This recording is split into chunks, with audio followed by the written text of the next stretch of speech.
Well, so you asked if there's new information, and I don't, unless I have a text message from Steve. Well, I do have a text message from Steve Witkoff. Wouldn't you like to know the subject of this message? But no, I need to read it first before I talk about it. But here's what time is it in the United States right now? Okay, that makes sense. All right. Okay, so Natalie, on this question of the deal, I really think there are two pathways. The president's been very clear about this. There are two pathways that this thing is ultimately going to end. First of all, the United States has largely accomplished its military objectives. There are still some things that we'd like to do, for example, on Iranian ability to manufacture weapons that we'd like to do a little bit more work on militarily.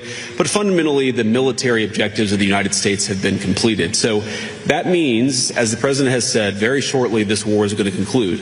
And I think the nature of the conclusion is ultimately up to the Iranians. I think there really are two pathways, and I'm oversimplifying this a little bit, but I think pathway one is where the Iranians decide they're going to be a normal country. They're not going to fund terrorism anymore. They're going to be part of the world system of commerce and exchange, and that's going to mean much better things for them economically. It's going to mean better things for the peace and safety of the world. It's going to mean a lot of good things for a lot of people all over the planet.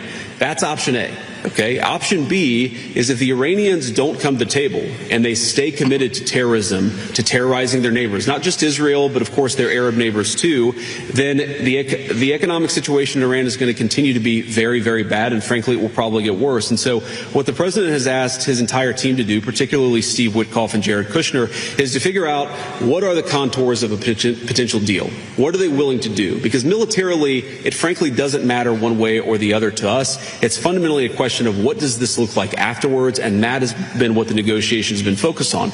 And the president's also been very clear that while the Iranians are trying to exact as much economic cost through the Straits of Hormuz, the United States has the ability to extract much greater economic costs on Iran than Iran has on an ability to extract costs on us or on our friends in the world. So I hope that they're smart. The president has set a deadline for about 12 hours from now in the United States. We're going to find out, but there's going to be a lot of negotiation between now and then, and I'm hopeful that it gets to a good resolution.